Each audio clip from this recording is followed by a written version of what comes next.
Salam sejahtera bagi kita semua.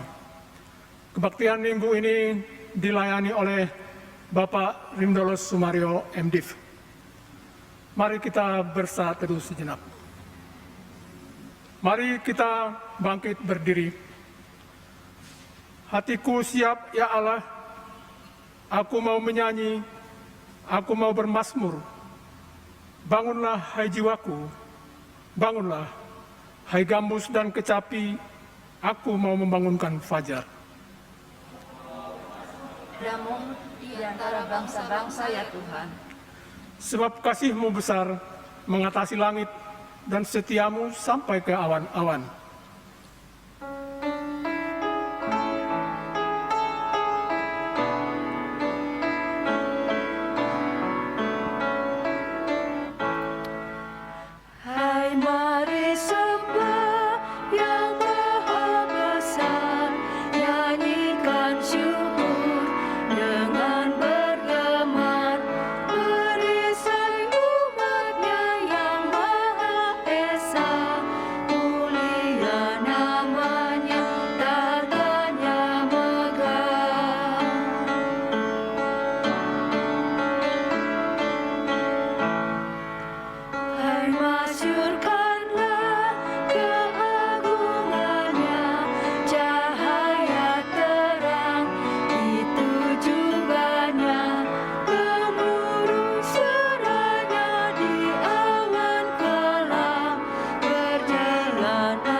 Pertolongan kita adalah di dalam nama Tuhan yang menjadikan langit dan bumi.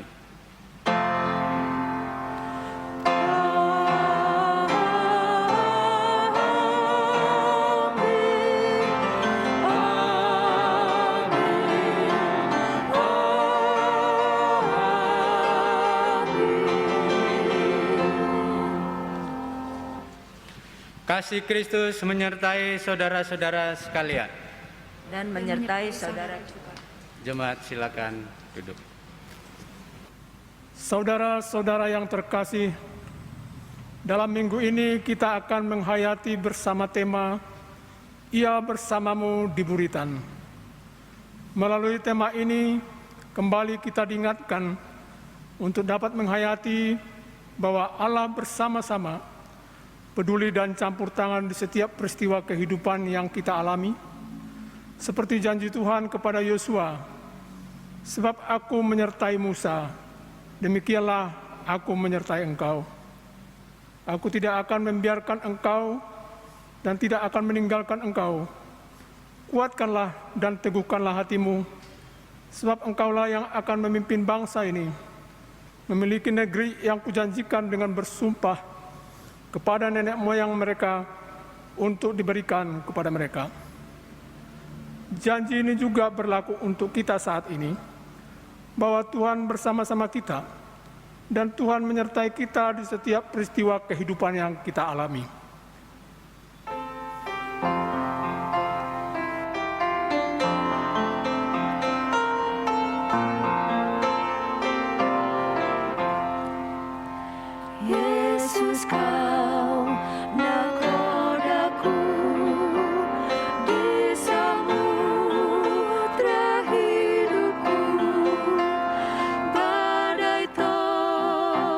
Menggeram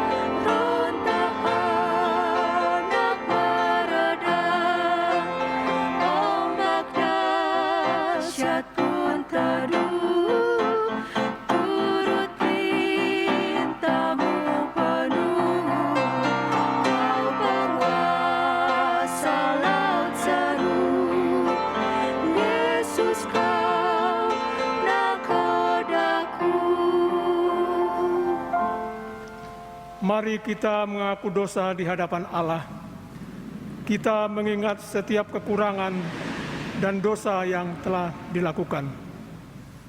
Jemaat dipersilakan menaikkan doa-doa.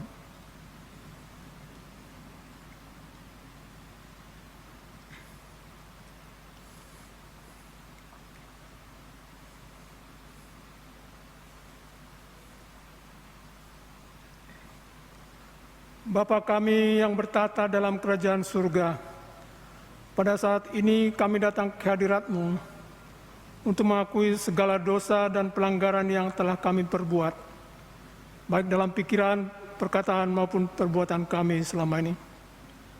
Seringkali kami berusaha untuk menutupi segala dosa dan pelanggaran yang telah kami lakukan di hadapan-Mu ya Tuhan. Kami tahu ya Bapa, Engkau adalah Allah yang Maha Tahu. Bagaimanapun kami menutupi segala dosa dan pelanggaran yang telah kami perbuat, tidak akan ada yang tersembunyi bagimu. Engkaulah adalah Allah yang mengasihi kami, namun kami kerap kali tidak mengasihi-Mu.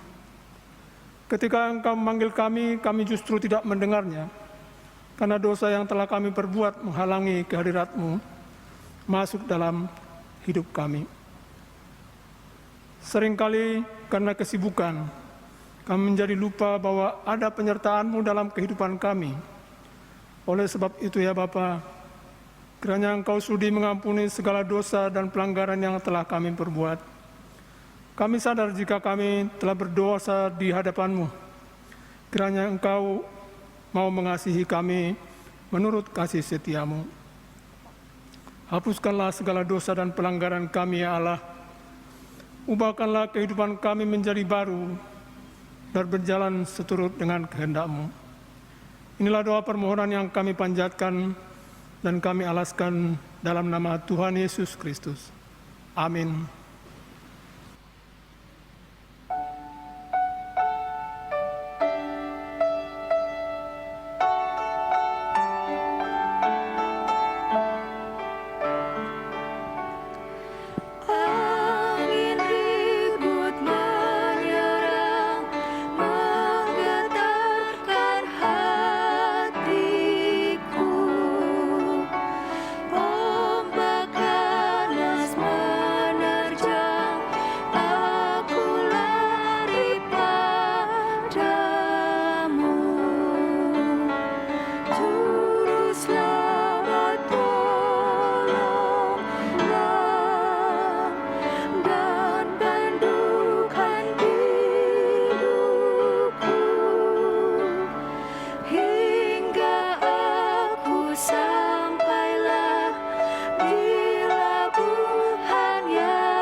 Jemaat dipersilakan berdiri.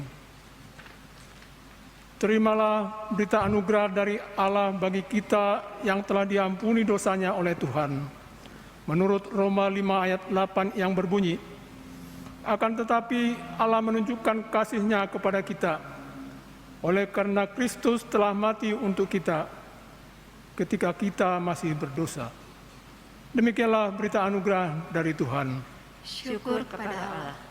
Marilah kita menyatakan damai kita dengan saling mengucapkan salam damai.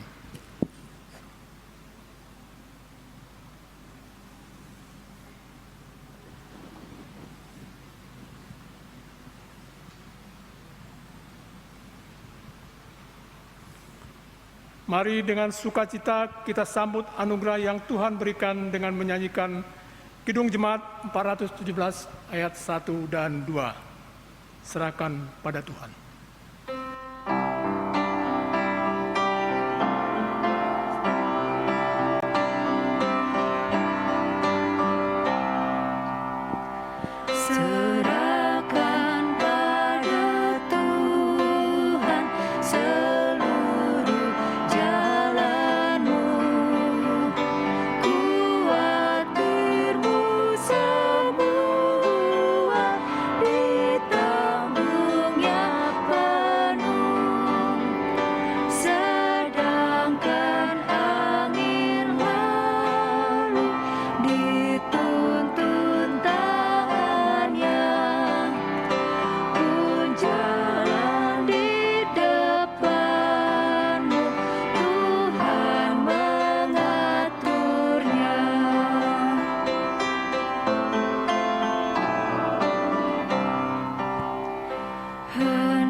Silakan duduk. Baik Bapak Ibu dan saudara-saudara yang saya kasih dalam Tuhan Yesus Kristus, mari kita tundukkan kepala, kita mohon pimpinan dan penyertaan Tuhan sebelum kita membaca dan merenungkan firman Tuhan bersama-sama. Mari kita berdoa. Allah yang kami kenal, yang kami muliakan di dalam Yesus Kristus, terima kasih ya Tuhan, kalau pada hari ini Tuhan berkenan memanggil kami bersama-sama untuk kami berkumpul, memuliakan Tuhan, mengagungkan Tuhan dalam ibadah ini. Teristimewa pada saat ini ya Tuhan, di mana Tuhan memanggil kami untuk kami duduk sejenak, mendengarkan apa yang Tuhan mau sampaikan kepada kami melalui firman Tuhan. Biarlah Allah Roh Kudus yang akan mengurapi kami semua, satu persatu membuka mata rohani kami untuk kami sungguh-sungguh mau mendengar, mau terbuka, dan mau belajar dan dikuasai oleh kebenaran firman Tuhan. Berfirmanlah kepada kami ya Tuhan, karena kami siap untuk mendengar. Biarlah Tuhan berkarya dari awal sampai akhir. Di dalam Yesus Kristus firman yang hidup kami berdoa. Amin.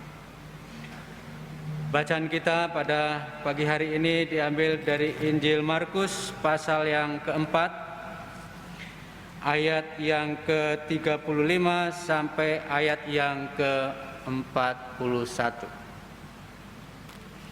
Demikianlah Injil Yesus Kristus menurut Markus. Angin ribut diredahkan. Pada hari itu, waktu hari sudah petang, Yesus berkata kepada mereka, "Marilah kita bertolak ke seberang." Mereka meninggalkan orang banyak itu lalu bertolak dan membawa Yesus beserta dengan mereka dalam perahu, di mana Yesus telah duduk, dan perahu-perahu lain juga menyertai Dia. Lalu mengamuklah tofan yang sangat dahsyat, dan ombak menyembur masuk ke dalam perahu, sehingga perahu itu mulai penuh dengan air.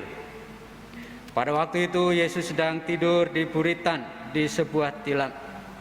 Maka murid-muridnya membangunkan Dia dan berkata kepadanya, "Guru, Engkau tidak peduli kalau kita binasa."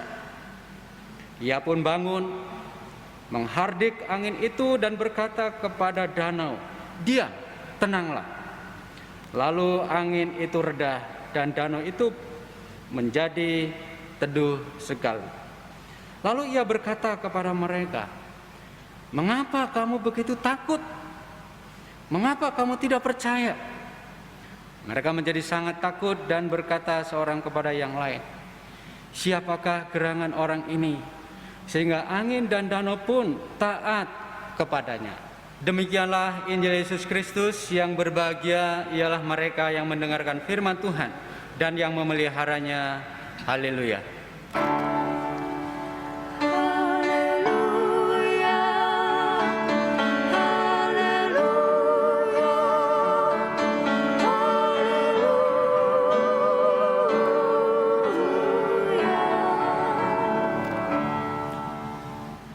Baik Bapak Ibu dan Saudara-saudara, tema kita pada pagi hari ini kita akan merenungkan bersama-sama Ia bersamamu di Buritan. Ya, Ia bersamamu di Buritan. Itulah tema kita pada pagi hari ini yang diambil dari teks Markus pasal 4 ayat 35 sampai 41. Nah, bagi guru-guru sekolah minggu pasti sudah hafal dengan cerita ini, ya. Dan juga bagi anak-anak sekolah minggu juga pasti sudah tahu cerita tentang ini, ya. Nah, sekarang kita akan perhatikan di dalam Markus pasal yang keempat ayat 35 sampai 41 ini kira-kira bercerita tentang apa atau pesannya apa tentang cerita itu. Kalau kita simpulkan dari cerita ini, Bapak Ibu dan saudara-saudara, Yesus mengajak para murid untuk berlayar di Danau Galilea menuju ke seberang Galilea. Nah, dalam perjalanan tanpa diduga dan barangkali para murid juga tidak berpikir bahwa dalam perjalanan perahu akan diserang oleh badai yang dahsyat.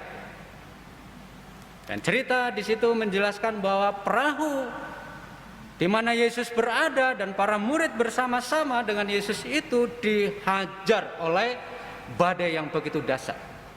Sampai akhirnya perahu itu hampir tenggelam karena airnya begitu sudah banyak masuk ke perahu itu. Nah, yang kedua, kalau kita lihat dalam cerita ini, para murid menjadi takut sekali. Barangkali ada alasan, ya. Ada alasan para murid takut ketika menghadapi badai yang begitu dahsyat. Barangkali memang para murid takut kalau tenggelam, ya. Dan perahu itu memang nyaris tenggelam. Kalau tenggelam berarti binasa mereka atau mati. Itu barangkali alasan yang pertama.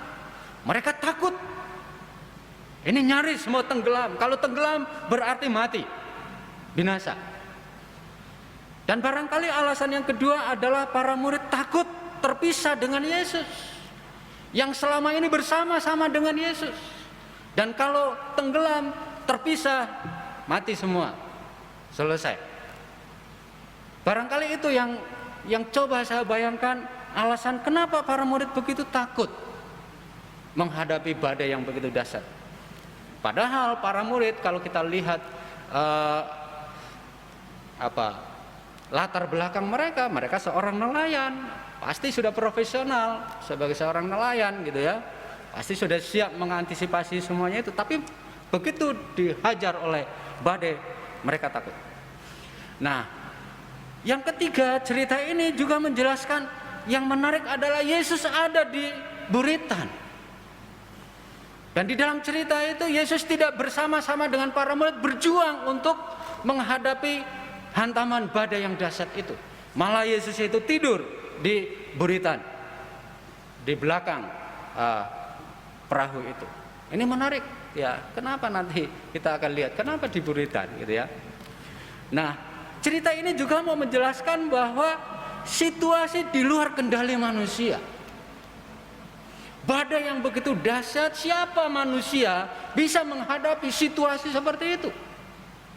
Ini bisa dikatakan situasi keadaan yang di luar kemampuan manusia untuk menghadapinya. Dan itulah yang dihadapi para murid. Makanya ketika menghadapi badai itu para murid kebingungan, ketakutan dan cari Yesus gitu. Bagus ya, cari Yesus gitu ya. Ini situasi keadaan yang di luar kemampuan manusia. Bapak, Ibu, dan saudara yang saya kasih dalam Tuhan Yesus, yang menarik adalah sebenarnya Buritan itu tempat apa? Ya, karena di situ tokoh utama yaitu Yesus, ketika badai itu menyerang perahu itu, Yesus tidur di Buritan. Kenapa di Buritan? Bapak, Ibu, dan saudara, ternyata Buritan itu adalah tempat di mana daun kemudi dipasang. Nah, kalau di bagian internet yang lain, di situ disebutkan rider, itu alat untuk mengubah arah, gitu ya. Berarti sama seperti kemudi. Gitu. Jadi Buritan itu adalah tempat yang sangat strategis, tempat yang sangat penting, di mana instrumen-instrumen pengendali kapal itu ada di Buritan. Ya. Jadi kemudi, ya, instrumen-instrumen untuk mengendalikan kapal, penunjuk arah dan seterusnya itu ada di Buritan. Nah, itu artinya apa? Buritan ini tempat yang sangat strategis. Ya. Tempat yang sangat penting. Dan Yesus tidur di Buritan itu.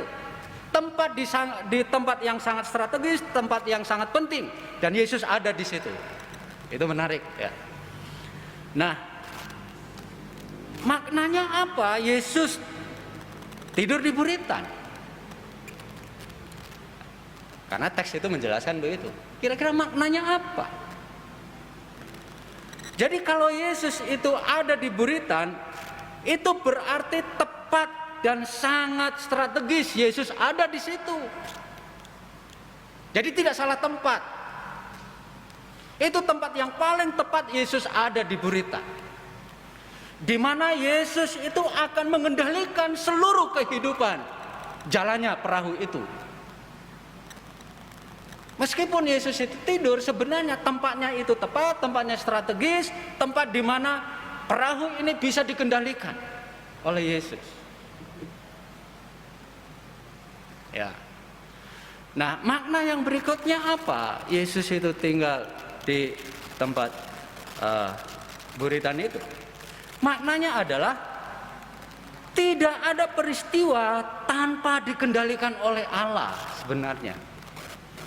Jadi semua peristiwa-peristiwa yang di luar kendali manusia itu dikendalikan oleh Allah itu sendiri. Jadi sangatlah tepat Yesus itu tidur di tempat Buritan itu. Karena Yesus yang akan mengendalikan kemana arah perahu ini. Mau selamatkah, mau tenggelamkah, itu Yesus yang bertanggung jawab, dikendalikan. Luar biasa sebenarnya teks ini bercerita tentang itu. Nah, Bapak, Ibu, dan saudara, cerita Markus ini saya mau lengkapi dengan contoh dalam Alkitab. Contoh-contoh atau peristiwa di luar kendali manusia. Contoh yang pertama adalah Ayub. Kita udah tahu siapa Ayub. Di dalam teks Ayub di situ diceritakan Ayub adalah orang yang kaya raya di Timur Tengah pada waktu itu. Ayub adalah seorang yang mengasihi Tuhan, cinta Tuhan. Ayub adalah seorang kepala rumah tangga yang sungguh-sungguh bertanggung jawab penuh kepada keluarga. Makanya setiap malam Ayub itu mengadakan ibadah kepada Tuhan, memohon pengampunan dosa kepada Tuhan jika kalau ada anak-anaknya itu berbuat dosa. Ini keluarga yang luar biasa. Tetapi Ayub menghadapi badai kehidupan di luar kendali dia. Seorang yang cinta Tuhan, seorang yang sungguh-sungguh mencintai Tuhan, mengasihi Tuhan, hidup benar di hadapan Tuhan, tiba-tiba dia menghadapi peristiwa di luar kendali dia. Dalam waktu sekejap semua harta bendanya tidak ada, dijarah oleh banyak orang, oleh orang-orang yang bisa dikatakan merampok dia. Dalam waktu yang singkat juga, anak-anak yang selama ini dia cintai, dia kasihi, dia doakan kepada Allah, mati semuanya. Ini badai yang sangat dahsyat. Ini situasi yang di luar nalar manusia. Sampai akhirnya Ayub luar biasa menderitanya. Sudah kehilangan segala sesuatu yang sangat berharga. Lalu dia pun hampir kehilangan kesehatannya. Dan betul dia kehilangan kesehatannya. Dia sakit. Dan orang yang selama ini mendampingi dia adalah istrinya yang harusnya menguatkan dia. Malah dia menjadi provokasi. Sampai akhirnya di dalam pergumulan batin menghadapi badai seperti itu, Ayub bertanya kepada Tuhan, kenapa Tuhan ini terjadi? Itu dijelaskan di dalam Ayub pasal 38. Barangkali Ayub juga bertanya, mengapa Tuhan ini terjadi? Saya tidak mengerti. Tetapi Ayub pasal 38 dilanjutkan dengan Ayub pasal 39. Di situ diceritakan, lalu Tuhan membawa Ayub untuk melihat alam semesta. Lalu Tuhan katakan, lihat Ayub, bagaimana bintang-bintang itu yang kamu lihat, bagaimana itu matahari, bulan yang kamu lihat, bagaimana alam semesta ini terjadi. Siapa yang atur semuanya itu? Siapa yang kendalikan semuanya itu? Nanti matahari terbit, lalu terbenam, lalu diganti dengan bulan dan seterusnya. Siapa yang atur semuanya itu? Jadi di dalam perenungan pergumulan itu, di dalam pertanyaan itu kepada Tuhan, Tuhan memperlihatkan Ayub tentang alam semesta. Bahwa alam semesta ini yang sungguh luar biasa itu dikendalikan oleh Allah, dikontrol oleh Allah. Apalagi kehidupan Ayub. Dan akhirnya dalam cerita itu Ayub mencabut perkataannya itu. Lalu dia mengakui semuanya itu oleh karena kedaulatan Allah. Itu Ayub. Contoh pribadi yang menghadapi peristiwa dahsyatnya badai kehidupan yang dia hadapi. Tetapi Tuhan membawa Ayub untuk mengerti, di balik semua itu siapa yang berkuasa? Itulah Allah. Allah yang kendalikan seluruh alam semesta ini. Allah juga yang mengendalikan kehidupan Ayub. Kemudian pasal 42, Ayub dipulihkan oleh Allah. Contoh yang kedua Bapak Ibu, yaitu Paulus. Paulus seorang tokoh muda pada waktu itu, yang bisa dikatakan untuk masa depan dia punya masa depan yang cerah. Tetapi di dalam prosesnya dia bertemu dengan Tuhan. Akhirnya dia bertobat dan menyerahkan hidupnya kepada Tuhan, menjadi seorang pelayan Tuhan. Lalu dia memberitakan Injil kemana-mana. Dia menyerahkan seluruh kehidupannya hanya kepada Tuhan setelah melalui proses perjumpaannya dengan Kristus. Tapi apa yang dialami oleh Paulus? Paulus menjumpai penolakan. Apa artinya ditolak? Ya. Apa artinya ditolak? Lalu Paulus juga menghadapi pahitnya kehidupan. Apa itu? Penjara. Paulus juga menghadapi kemiskinan. Paulus juga menghadapi ancaman, kerusuhan, persekusi, diusir dan seterusnya. Itu pengalaman kehidupan, badai kehidupan yang barangkali juga di luar kemampuan Paulus untuk menghadapinya. Itu tantangan eksternal. Barangkali Paulus mungkin refleksi, kalau saya tidak menyerahkan hidupnya kepada Yesus Kristus, barangkali saya sudah menjadi imam besar atau tokoh agama paling dihormati, paling tidak menjadi wakilnya Gamaliel pada waktu itu.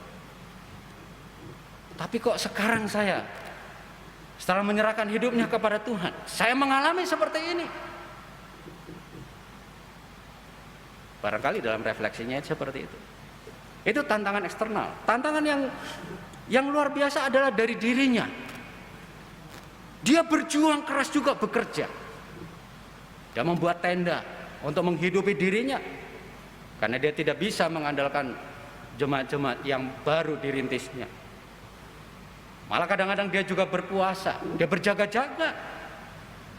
Dan yang paling berat adalah menjaga kemurnian hati dia di hadapan Tuhan. Supaya dia tetap murni di hadapan Tuhan, menyerahkan hidupnya hanya kepada Tuhan. Dan di dalam refleksi itu, Paulus menempatkan dirinya, siapakah dirinya di hadapan Allah? Lalu siapakah Yesus Kristus itu? Dalam refleksi itu, Paulus mengatakan, saya hanya sebagai hamba. Hamba yang menyerahkan hidupnya kepada Sang Tuhan, yaitu Yesus Kristus. Ini proses pergumulan dalam menghadapi badai kehidupan yang dia jalani dalam pelayanan. Siapa Tuhan Yesus Kristus itu? Ternyata dia merefleksikan, dia tarik dari awal sampai akhir. Dia hanya mengatakan, yang paling mulia adalah Yesus Kristus. Dialah pemilik hidupku. Dialah yang mengendalikan seluruh kehidupanku. Dan aku hanya seorang hamba. Bapak, Ibu, dan saudara-saudara yang saya kasih dalam Tuhan, itu dua contoh dalam Alkitab yang saya sudah jelaskan bagaimana mereka bisa melewati badai kehidupan yang di luar kemampuan mereka. Dan mereka bisa keluar sebagai pemenang. Bapak, Ibu, dan saudara, apa implikasinya teks ini untuk kita? Yang pertama, kita akan menghadapi situasi yang di luar kendali kita. Itu pasti. Yang tidak pernah kita pikirkan, yang tidak pernah kita bayangkan. Tuhan kadang-kadang membawa kita menghadapi, menjumpai, mengalami situasi di luar kemampuan kita.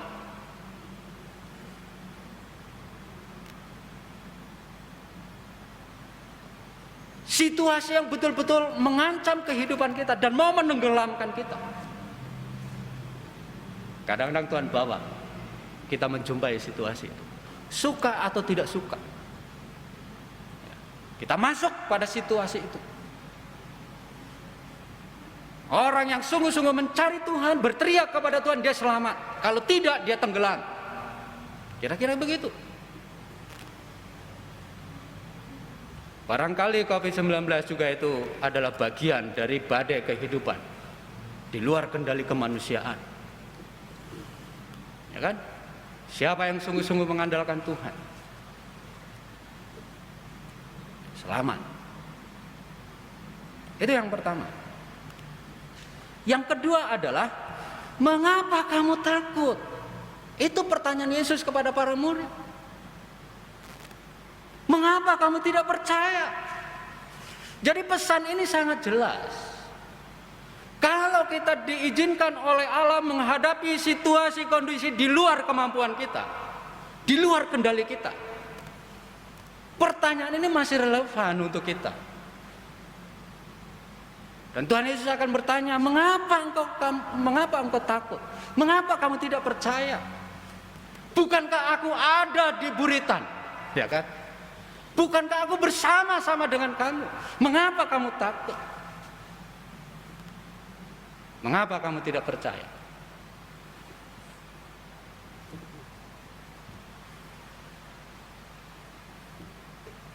Jawabannya adalah karena Allah yang mengontrol, yang mengendalikan semuanya.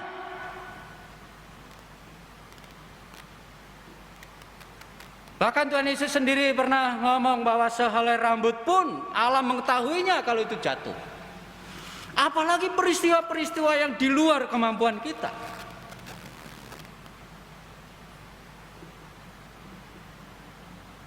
Jadi pertanyaan, mengapa kamu takut? Mengapa kamu tidak percaya? Tuhan mau ngomong bahwa aku yang mengontrol kehidupan ini. Aku yang mengendalikan kehidupan ini. Aku yang kendalikan semua situasi itu. Mengapa kamu tidak percaya?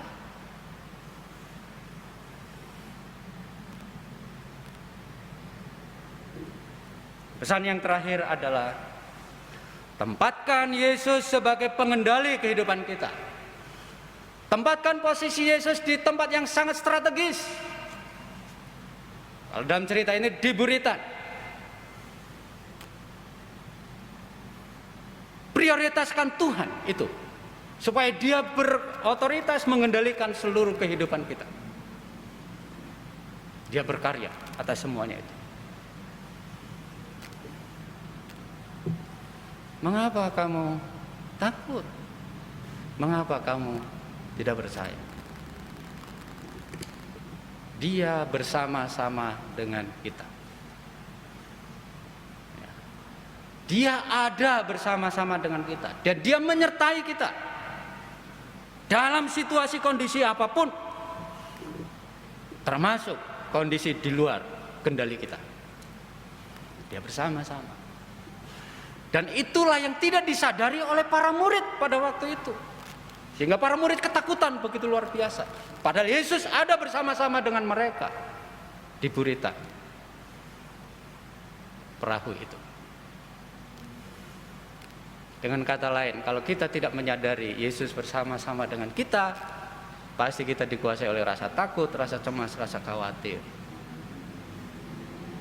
Pertanyaannya, sekarang Yesus ditempatkan di mana dalam kehidupan kita? Itu yang menentukan. Kiranya firman Tuhan ini menjadi berkat bagi kita semua. Ya, mari kita berjalan bersama-sama dengan Dia. Mari kita tempatkan Dia di tempat yang sangat strategis dalam kehidupan kita, supaya Dia berkarya mengendalikan seluruh kehidupan kita. Tuhan memberkati kita semua. Amin. Mari kita tundukkan kepala kita saat teduh. Amin. Mari kita akan mendengarkan persembahan pujian dari Shalom.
Mari jemaat kami undang bangkit berdiri.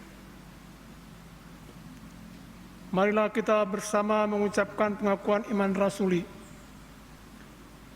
Aku percaya kepada Allah, Bapa yang Maha Kuasa, ahli langit dan bumi, dan kepada Yesus Kristus, anaknya yang tunggal, Tuhan kita, yang dikandung daripada Roh Kudus, lahir dari anak darah Maria, yang menderita sengsara di bawah pemerintahan Pontius Pilatus, disalibkan, mati dan dikuburkan, turun ke dalam kerajaan maut, pada hari yang ketiga bangkit pula dari antara orang mati, naik ke surga, duduk sebelah kanan Allah, Bapa yang Maha Kuasa, dan dari sana Ia akan datang untuk menghakimi orang yang hidup dan yang mati. Aku percaya kepada Roh Kudus, gereja yang kudus dan persekutuan orang kudus, pengampunan dosa, kebangkitan orang mati, dan hidup yang kekal. Amin. Jemaat, persilakan duduk. Majelis Jemaat mengucapkan selamat ulang tahun bagi anggota jemaat dan simpatisan yang berulang tahun pada tanggal 14 sampai 20 Juni 2021. Tuhan Yesus memberkati.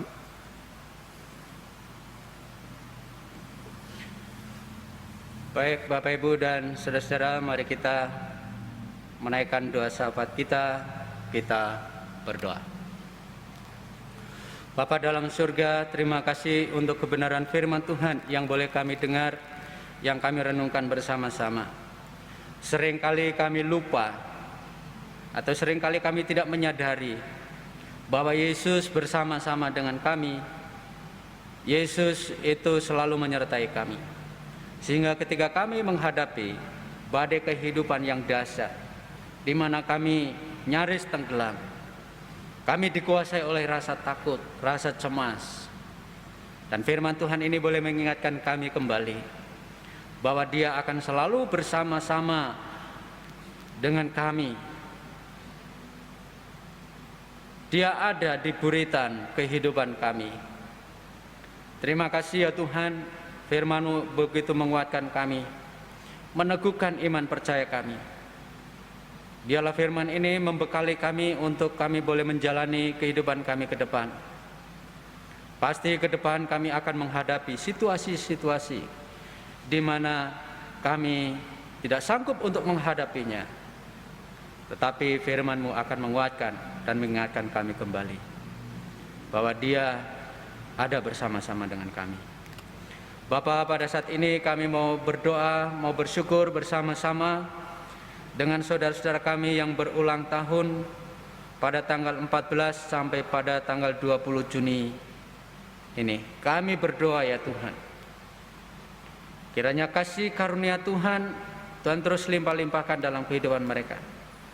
Sebagaimana Tuhan sudah menyertai perjalanan hidup mereka selama 1 tahun ini, kami percaya bahwa Tuhan pun akan menyertai dan menolong perjalanan hidup mereka ke depan, hari lepas hari. Buatlah mereka berhasil di dalam Tuhan. Anugerahkanlah kesehatan, kekuatan, hikmat yang dari Tuhan, supaya apa yang mereka jalani, apa yang mereka lakukan, sungguh-sungguh berkenan di hadapan Tuhan. Bapa, pada saat ini kami terus berdoa ya Tuhan untuk pergumulan kehidupan jemaat Tuhan. Barangkali saat ini ada yang sakit, Tuhan tolonglah, Tuhan pulihkan dan Tuhan sembuhkan. Jika ada saudara-saudara kami yang masih terus bergumul dengan kehidupan ini, situasi pandemi yang sulit ini, untuk kebutuhan sehari-hari Tuhan mari Engkau cukupkan. Usaha pekerjaan mereka yang menghadapi kesulitan pun Tuhan berikan jalan keluar. Berikan hikmat untuk jemaat-Mu boleh berinovasi, berkreatif untuk melakukan terobosan-terobosan dalam mengembangkan usaha dan pekerjaan mereka. Kami percaya bahwa Tuhan tidak pernah meninggalkan anak-anak-Mu, pribadi lepas pribadi maupun keluarga lepas keluarga. Anak-anak kami di dalam pendidikan mereka, Tuhan tolonglah dengan pergumulan mereka masing-masing. Dan terus berikan semangat, barangkali anak-anak kami sudah mulai jenuh karena harus belajar, kuliah melalui online. Tapi tolonglah ya Tuhan, kuatkan, berikan semangat supaya mereka tetap menjaga kualitas pendidikan mereka. Bapak, pada saat ini juga kami mau berdoa untuk segala macam kegiatan pelayanan yang ada di jemaat-Mu di sini ya Tuhan. Engkau berkati pelayanan-pelayanan yang ada dengan segala keterbatasan dan kekurangannya. Kami mohon hikmat yang dari Tuhan supaya kami terus diberikan semangat untuk memberikan yang terbaik bagi jemaat-Mu di tempat ini ya Tuhan. Ampuni jika dalam pelayanan kami banyak kekurangan, keterbatasan, dan kelemahan. Bapak, pada saat ini kami juga mau berdoa untuk pemerintah. Jika kami memperhatikan perkembangan COVID-19 ini, begitu sangat memprihatinkan. Hampir semua daerah di kota-kota besar masuk pada zona merah. Tuhan, tolonglah, Engkau yang mengendalikan situasi ini. Engkau yang dapat mengontrol situasi kondisi ini. Kami mohon belas kasihan-Mu ya Tuhan, supaya bangsa Indonesia dimampukan untuk dapat mengatasi pandemi 19 ini dengan baik, dan masyarakat Indonesia boleh dimerdekakan, dilepaskan dari ancaman virus corona ini. Tahapan-tahapan vaksinasi yang masih terus dilakukan, mohon Tuhan berkati, supaya semuanya tahapan ini dapat berjalan dengan baik. Kami berdoa untuk masyarakat supaya diberikan kesadaran yang sempurna, supaya mereka tidak sembrono, tapi sungguh-sungguh mau mengikuti protokol kesehatan, supaya saling menjaga dan melindungi satu dengan yang lain. Mari ya Tuhan, Engkau berkati usaha-usaha pemerintah dan juga seluruh masyarakat Indonesia. Terima kasih ya Tuhan, inilah doa syafaat kami.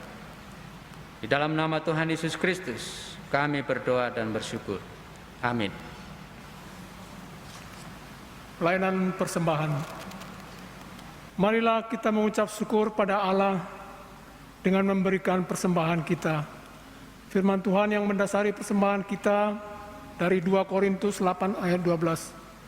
Sebab jika kamu rela untuk memberi, maka pemberianmu akan diterima. Kalau pemberianmu itu berdasarkan apa yang ada padamu, bukan berdasarkan apa yang tidak ada padamu. Seraya mempersembahkan persembahan kita melalui online, kita menyanyikan NKB 181A ayat 1 dan 4. Tuhan ambil hidupku.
Mari kita bangkit berdiri dan berdoa. Bapa dalam surga yang kami sembah dalam nama Tuhan Yesus Kristus, kami berterima kasih untuk kemurahan-Mu ya Tuhan. Sebab pada saat ini Engkau perkenankan kami menyampaikan persembahan kami atas sebagian berkat yang telah Tuhan berikan pada kami sebagai wujud bahwa kami mengasihi Engkau. Biarlah kiranya persembahan yang telah kami berikan dengan segenap hati kami ini boleh kiranya dipakai oleh gereja-Mu di sini sebagai sarana untuk menyebarkan berita keselamatan-Mu dan memperluas kerajaan-Mu di tengah masyarakat kami. Berkatilah juga kami dalam setiap pekerjaan kami, usaha atau bisnis kami, dan kegiatan apapun yang kami kerjakan. Biarlah Engkau senantiasa campur tangan ya Tuhan. Kiranya persembahan kami ini dapat menyenangkan hati Tuhan. Dalam nama Tuhan Yesus Kristus, Juru Selamat kami yang hidup. Amin.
Bapak, Ibu, dan saudara-saudara jemaat yang dikasihi oleh Tuhan Yesus Kristus, arahkanlah hatimu kepada Tuhan. Kami mengerahkan hati kami kepada Tuhan. Jadilah saksi Kristus. Syukur kepada Allah, Terpujilah Tuhan. kini dan selamanya. Terimalah berkat dari Tuhan. Kiranya kasih karunia dari Allah Bapa, sumber dari segala berkat, kasih dari Yesus Kristus, pertolongan dan bimbingan dari Allah Roh Kudus, menyertai kita sekalian, dari saat ini sampai selama-lamanya. Amin.